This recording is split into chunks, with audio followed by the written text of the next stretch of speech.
At home, building supplies and bloating budgets. Our ABC 7i team finding construction plans really taking a hit as material costs rise, and the problem isn't just lumber. Consumer investigator Jason Knowles is discovering also that the local effects of this national construction price surge.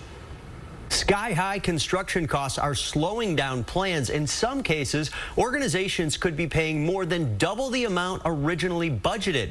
The I-team found out how the construction costs are affecting new schools and affordable housing. Typical framing job on one of these houses, $6,000. Now it's $12,000. Yes, just for the basic framing of the framing lumber. Jen Parks, who runs Chicago's Habitat for Humanity, saw a lumber crisis coming.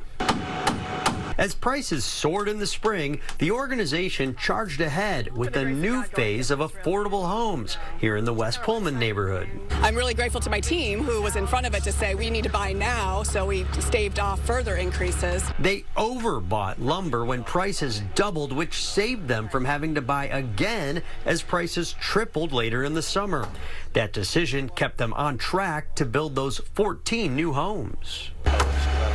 Lumber prices have recently dropped, some giving Parks some relief for future projects, but other construction costs remain high. Well, concrete continues to rise in price, so every time we put in a foundation, the concrete expenditure has gone up about 13% over normal.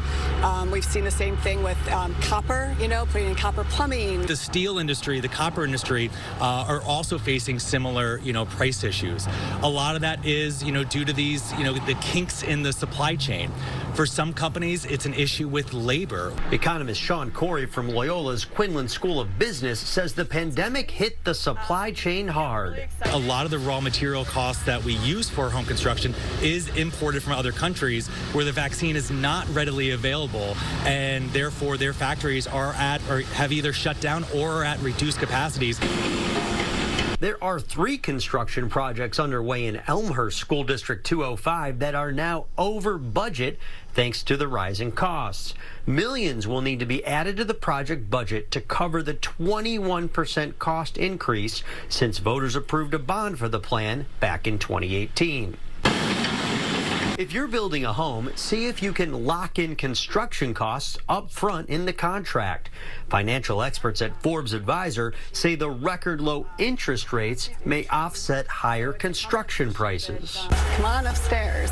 Habitat hopes costs will eventually come back down to keep on track with next year's plan to continue revitalizing neighborhoods.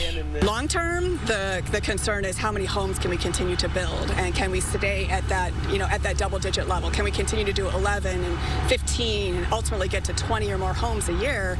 If those costs continue to rise year over year, we're going to really struggle. Experts say it's anyone's guess as to when construction prices will come back down, if ever. The industry is also facing shortages in skilled workers like electricians, plumbers, and carpenters, which also increases labor costs. Jason Knowles, ABC 7 Eyewitness News. Eye-opening, very interesting. Thanks so much, Jason, for that advice. Cheryl, let's go outside on this Monday as we start a new work week together, and all you can talk about is heat and humidity for the next several